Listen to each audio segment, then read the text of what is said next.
Buen día, tutor y compañeros. Mi nombre es Alejandra Sánchez Agudelo, estudiante de la Universidad Nacional, abierta y a distancia. Eh, en el presente video vamos a sustentar la posttarea. Vamos a tomar tres temas que se vieron durante todo el curso. Entonces las vamos a sustentar. Les voy a explicar qué temas se hablaron. Entonces vamos a iniciar. Uno de los temas que se vio dentro del curso fue el proceso de digitalización y el transporte de señales telefónicas. Entonces, inicialmente, pues vamos como a centrar un poquito el término de digitalización, ¿cierto? Y ya vamos a ver cómo es el transporte. Entonces, el proceso de digitalización lo que busca es comunicar lo que tenemos en la vida real y que sea entendible para una computadora, ¿cierto? Lo que logramos a través de la digitalización es que la máquina lea o entienda el objeto o la información que tenemos en la vida real y que queremos enviar. Entonces, tenemos en cuenta que en ese proceso de digitalización se requiere un conversor de análogo a digital, ¿cierto? En el caso de la voz o el sonido, lo podemos encontrar en los micrófonos. Los micrófonos toman las ondas de la voz y los traduce en señales digitales, que ya pues dentro del sistema se pueden enviar pues o manejar de diferentes maneras. En ese proceso de digitalización, entonces encontramos que un proceso de muestreo, ¿cierto? Entonces vemos la señal, una señal, un proceso de muestreo es un número, un conjunto de bits en un tiempo determinado, ¿cierto? En ese proceso de muestreo se define la calidad del resultado final. Entonces también en ese proceso de muestreo se define la calidad de la llamada, ¿cierto? Si el canal está disponible completamente para la llamada o no, en ese muestreo se entrega ese resultado. Eh, entonces vemos, les puse aquí la modulación en frecuencia porque es la que más usamos en el tema de telefonía. Entonces, se tiene en cuenta que para poder enviar, luego de que ya tenemos digitalizada la voz, entonces entramos al proceso de transporte. Entonces sabemos que ya la digitalización son unos y ceros, unos bits, y que esos bits se traducen o son modulados en una señal, ¿cierto? Una sinusoidal. Entonces, para poderla enviar a través, pues ya sea de cables, fibra óptica o inalámbricamente, entonces tenemos una señal portadora, ¿cierto? Entonces, en ese proceso de modulación, esos unos y ceros que venían de la voz son montadas en una portadora para poder ser enviados. Ay, me adelanté. Ok. Tenemos que normalmente los bits son de 8, 16 y 32. Ese proceso de transporte depende mucho del canal que tengamos disponible. Entonces, decimos que si normalmente son 8, entonces así se hacen los estudios de las centralitas. 8 bits por llamada en tanto tiempo, entonces se define qué tanto canal se requiere para una llamada. Ese fue uno de los primeros temas que estuvimos viendo, que es como el tema de digitalización. También aplica en caso de imágenes, entonces lo vemos a través de los escáneres. Queremos una imagen, una fotografía, la escaneamos y ya la tenemos de manera digital y podemos editarla, incluso mejorar el caso en caso de las imágenes. Se tiene en cuenta, por ejemplo, que en ese transporte de señales telefónicas, en ese proceso de digitalización, entonces vemos que es un teléfono análogo, que son unos impulsos eléctricos que son convertidos a digitales. Entonces el proceso se revierte cuando llega a su destino final, ¿cierto? El proceso de digitalización inicialmente se usaba solo para el intermedio, como para el transporte. Y cuando llegaba al usuario final, entonces convertían de nuevo esos digitales a impulsos, a impulsos sí, eléctricos para que el teléfono análogo de la otra persona lo pudiera volver a convertir. Ya en ese momento nosotros tenemos otras tecnologías que permite que todo sea completamente digital, pero más adelante les voy a contar. Entonces, en ese proceso, donde les digo que ya todo es completamente digital, se, se encontramos o nos encontramos con esta parte de la señalización SIP. SIP es el protocolo de iniciación de sesión. ¿Qué quiere decir eso? Que es el conjunto de normas o de mensajes que nos dice si una llamada se puede conectar, si ya fue conectada y cuándo va a finalizar o cuándo finalizó, ¿cierto? Porque entonces si no, el canal quedaría ocupado todo el tiempo. Entonces de ahí, esa es la tarea de la señalización SIP.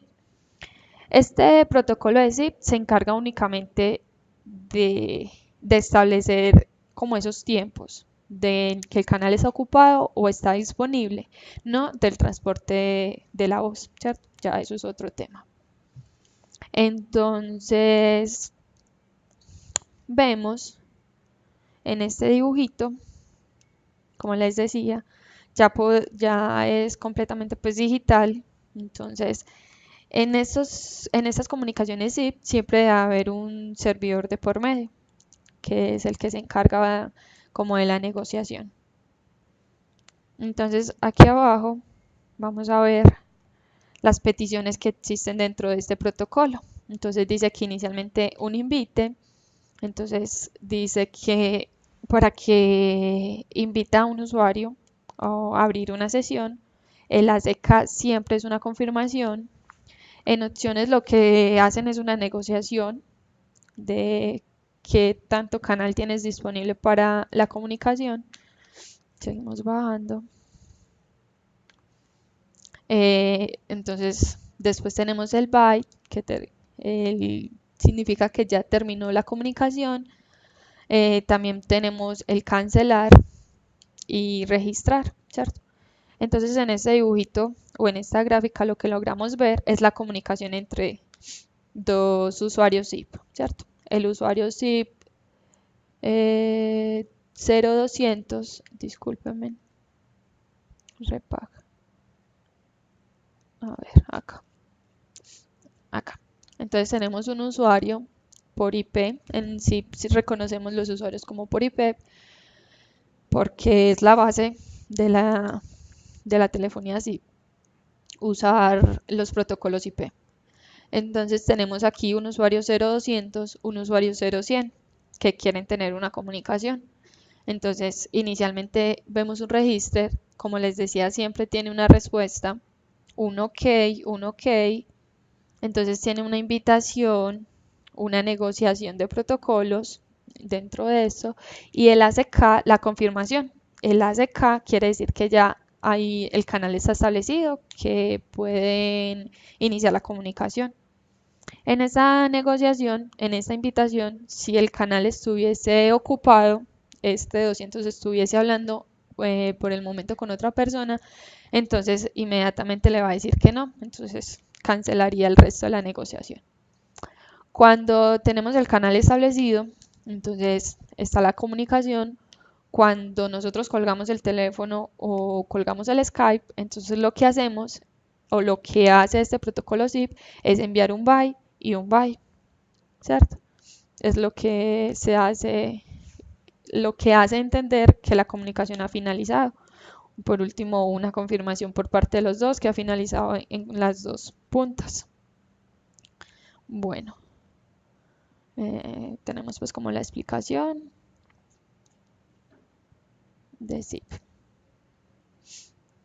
A ver, bueno, el último tema que vimos, o uno de los últimos temas pues que se vio dentro del curso, fue la comunicación óptica. Entonces tenemos en cuenta inicialmente qué es conmutación. Y conmutación es el camino que se establece para una comunicación. Eso es como la tarea de una conmutación, definir qué caminos vamos a usar para una comunicación. Entonces entra el tema de qué caminos nos ofrece la fibra óptica. Es de resaltar que la fibra óptica versus el cableado tradicional UTP o coaxial que veníamos trabajando, la óptica permite ir a mayores velocidades, entonces permite que... Y cuando tenemos los dispositivos ópticos también, o sea que no hay que hacer una conversión eléctrico-óptico, entonces las velocidades son mucho más rápido porque estamos hablando de velocidades luz. Entonces no hay pues como una restricción ahí para esas comunicaciones a través de fibra óptica.